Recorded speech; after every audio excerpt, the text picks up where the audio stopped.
Today on People Now, Olympian Bode and his wife Morgan Miller emotionally recalling the moments that led to their young daughter's drowning. Demi Lovato's backup dancer speaks out at fans who are attacking the singer's friends after Demi's apparent overdose. And get ready, everybody. Real Housewife of Orange County OG, Vicki Gunvalson, is with us. She's firing back after Kelly Dodd hurled insults about Vicki's boyfriend. Bobbi Brown is planning to build a domestic violence shelter in honor of Bobbi Kristina Brown. We have details. And forget that scooter crash, guys. George Clooney, he is back out on the town for a romantic date night in Italy with wife Amal and another celebrity pal. We'll tell you who. It's all today on People Now.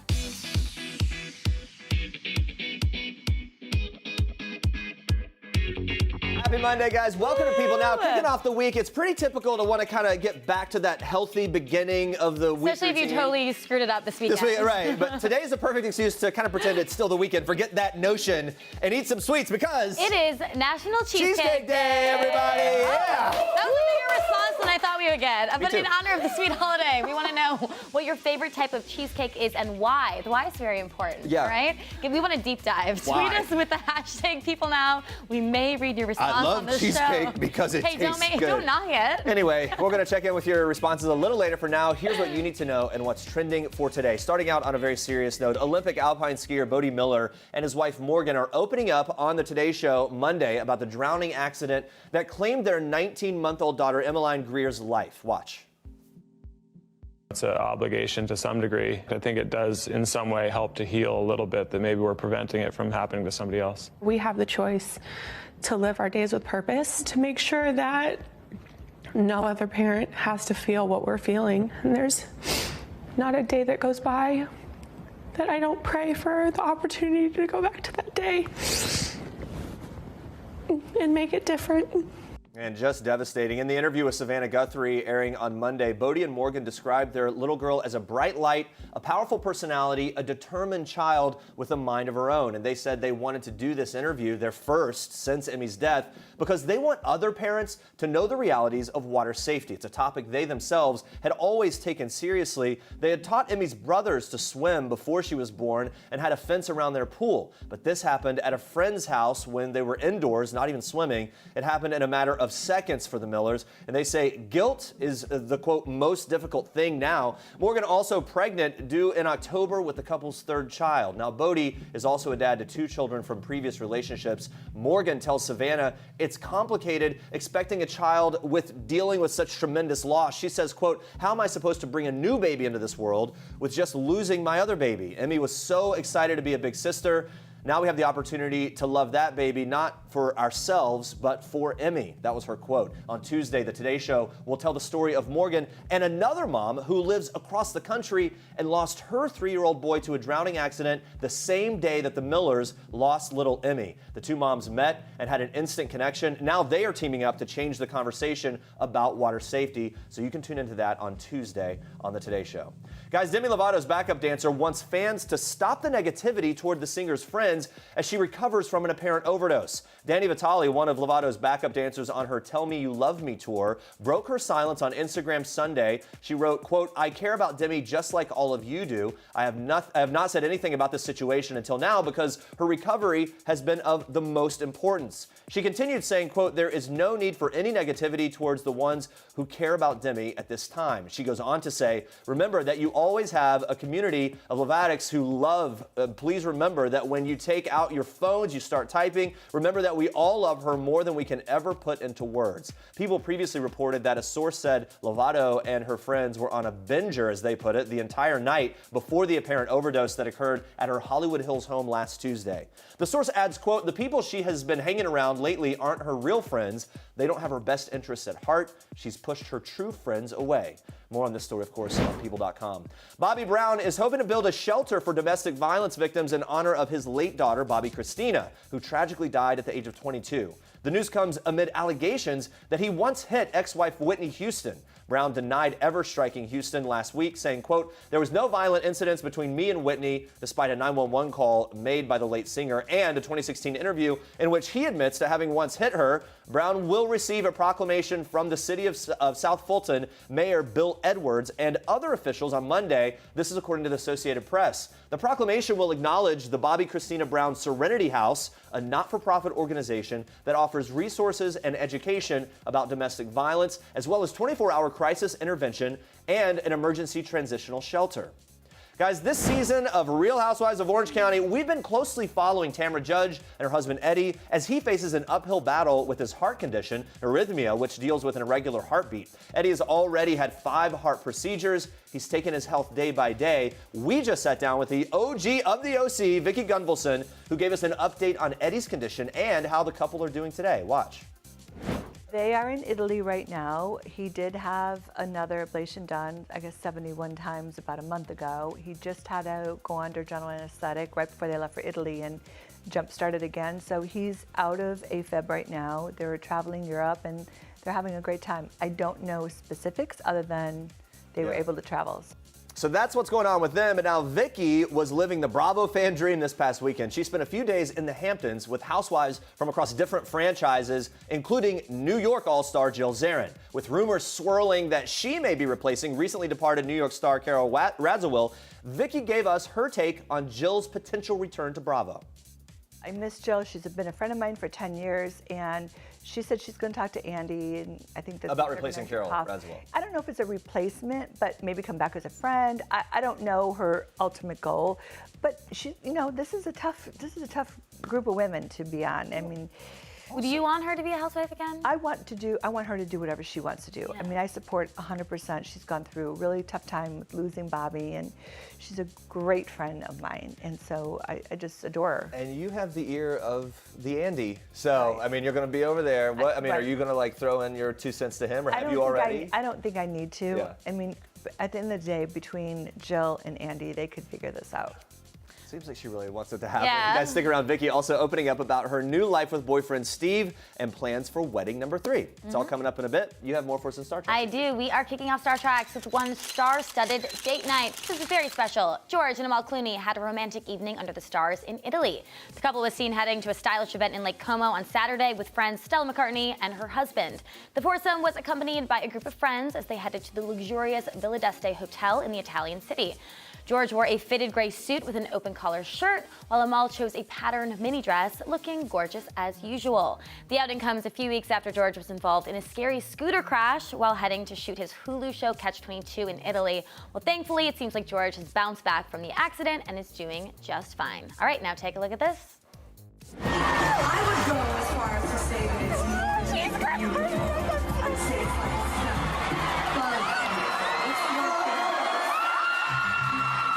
Cute. Those are some very happy parents right there. Blake Lively and Ryan Reynolds could not contain their excitement after hearing daughter James's voice at Taylor Swift's latest gig. The 3-year-old recorded the opening voiceover in Swift's hit Gorgeous. I think it's pretty obvious mom and dad couldn't be more proud. The couple enjoyed the show alongside model and fellow squad member Gigi Hadid. Fans captured the group having the time of their lives, smiling, dancing, and singing along. Wish I could have been there, you know? It's like I keep asking for invites, it never happens. Those are your Star Treks for today. One day, it's going to happen. Stay with us, guys. The Nikki Bella and John Cena saga continues. Are they or aren't they together today? We are breaking it all down. Plus, Real Housewives of Orange County, Vicki Gunvalson, as we said, revealing what she would want for her 3rd trip down the aisle. Stick around for that. But first, to celebrate the delicious holiday, National Cheesecake Day, we've been asking what your favorite cheesecake is and why. So let's take a look at what you guys have been tweeting so far. All right, here we go. The best cheesecake is right outside of Philly, Elkins Park, Pennsylvania. The Cheesecake Lady, variety, tasty, delicious, smooth, creamy. Yeah. There's a plug. I know.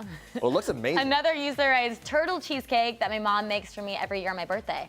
I don't even know what turtle cheesecake is. Neither. I'm going to look it up. Joanna as plain New York cheesecake is the nicest. Does that mean cleanest? No, the nicest? No, I think the nicest means the tastiest. What do you mean the cleanest? Nice. It's the cleanest? You think cheesecake is dirty? Maybe, no, it could be a mess. Like sometimes it's messy. I'll tell you this.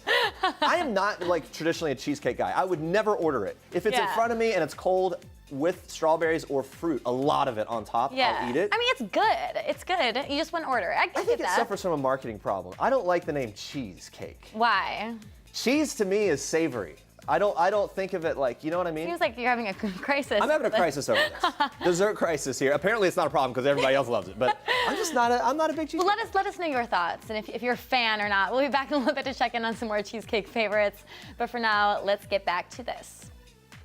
I didn't give myself long enough the first time when we called it off, and I should have given myself longer, but I got so excited that he wanted kids, I couldn't believe it. I never thought I'd hear that. But I realized there was just such a deeper problem. On Sunday's season finale of Total Bellas, WWE star Nikki Bella breaks off her engagement to John Cena for the second time about a month before their wedding day. So earlier this season, we saw the couple break up briefly for the first time, reconciling only after John agreed to reverse his vasectomy to give Nikki a child. The second breakup that we saw in Sunday night's episode happened back in April. You might have heard about it. Definitely made a few headlines. We covered it here on this show quite a bit. We also talked about the breakup with Nikki and Brie when they stopped by People Now in May. Brie said she was in awe of her sister Nikki's bravery to listen to the doubts she was having and to call off the wedding so close to crunch time. The fact that she was able to be in John's shoes and her own and just take that big brave step and say, let's hold off. I mean, that's courage.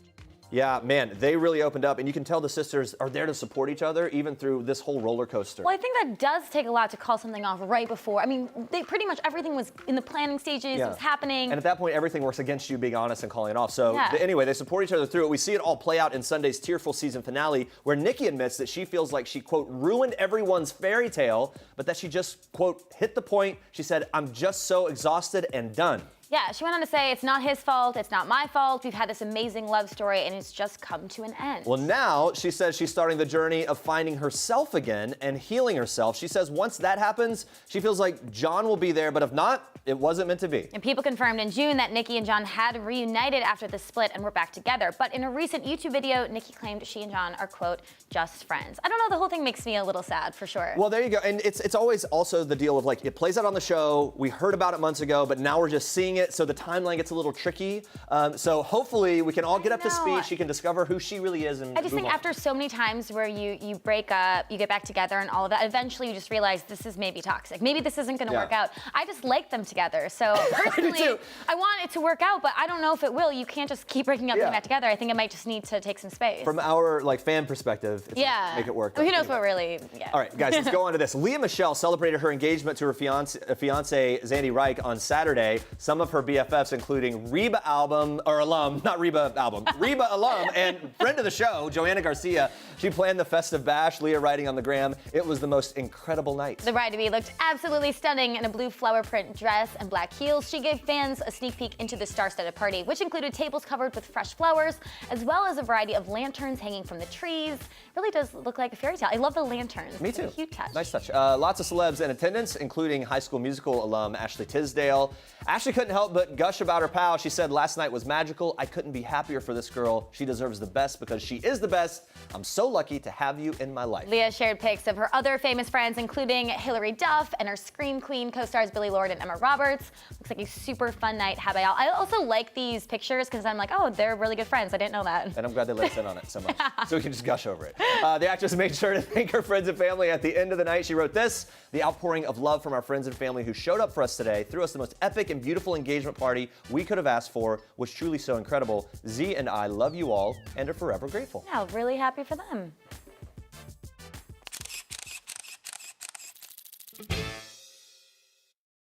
Go on, my face! Trying to lift you up. Put your arm around her. I'm afraid she's gonna fall. I'm afraid she's gonna fall. I got this! I got this! Just like that. Just like that. I swear to God, if you drop me, I can stand on my cast. I'm gonna put sand in your shorts. People are laughing at us. Don't drop me. Okay, somebody take over from here. Over here. Right here. All right. Thank you so much. That was very kind. Wow, what a mess. That's a moment from tonight's Real Housewives of Orange County, where the ladies head south of the border to Mexico. We just sat down with Vicki Gunvalson, who opened up about a big storyline this season, her boyfriend of 2 years, and her hopes for a potential wedding number 3. Watch this. I love him so much. He's just an incredible calming force to my crazy ass life. So yeah, so we live together now. Oh, I was going to ask if you look at those great pictures. Yeah, you guys are having fun. Look at No, this. we have, our families are good and we're good, and we're taking everything slow in regards to the engagement marriage because we never want to be divorced again. We've both got some divorces behind our belt, and we don't have to rush. It's like we want it to be on our time, and I want to be his wife.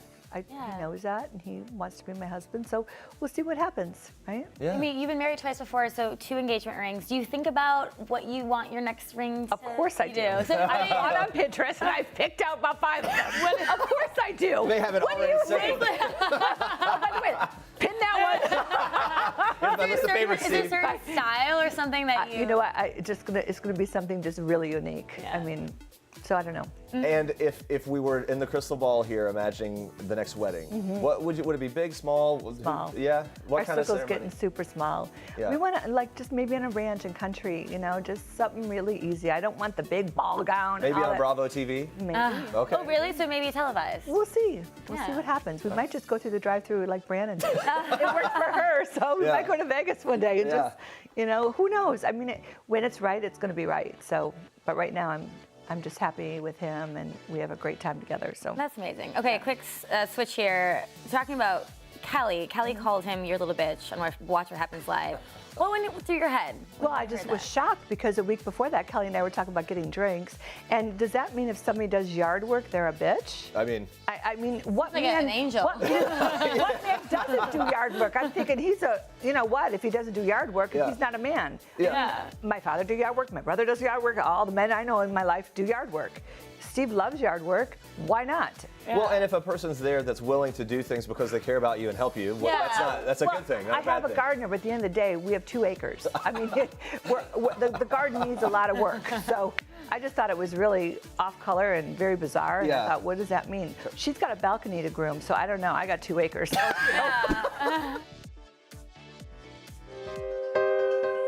He was one of the world's most famous and beloved fashion designers. Johnny stands for glamour and sexiness and power and, I don't know, something a little wicked. Guys, in July 1997, Gianni Versace was shot on the steps in front of his mansion in Miami by Andrew Cunanan. Now, the murder is the focus of this week's People magazine Investigates Crimes of Fashion, airing on Monday at 9 p.m. Eastern on Investigation Discovery. People staff writer Caitlin Keating joins us now to break down what we should know about this case. Good to see you. Thanks for joining us. Thanks for having me. Let's start here. Gianni is known as a fashion icon, obviously. What did his day-to-day life look like? Yeah, so it wasn't always just glitz and glam. He was actually a very laid-back guy who enjoyed his quiet lifestyle. So he didn't really like being out in public that much when he wasn't with the models and at events. So he really was at home a lot with his family. So sort of a little more low-key when it came Very. to his real everyday life. Exactly. Police identified the killer as Andrew Cunanan. The Versace family claims that he didn't even know Gianni. So who was Andrew? Why did he target Gianni? Yeah, so Andrew was a very smart 27-year-old, but also a man that was obsessed with wealth. And really that was something that Versace had. He had fame, he had a lot of money, and he was adored. And basically Andrew ended up killing 4 men and then eventually killing Versace. And they have no idea really why, but they think maybe he was jealous. They're not really sure. Wow, it's Yeah, really a fascinating insane. thing. This episode also features an inside look at Versace's partner at the time of his death, Antonio D'Amico. What should we know about Antonio and how's he doing now? Yeah, so they met in 1982. They were together for 15 years. They were extremely close, together basically 24 hours a day. So when Versace was murdered basically right in front of him, he was beyond devastated, to say the least, and was in a deep depression for about 8 years. He's now doing a lot better. He has a golf menswear and womenswear company that's actually launching this year, and he's a lot better. Yeah, Yeah. moving on, but obviously that's something you don't. Oh yeah, no, you he's never still fully get devastated, over. Yeah. of course. Well, that's just kind of the tip of the iceberg Yeah. of this whole thing. Caitlin, thank you so much for being here today. And guys, to hear more about this case, you can tune into People Magazine Investigates Crimes of Fashion on Investigation Discovery Monday night at 9 p.m. Eastern.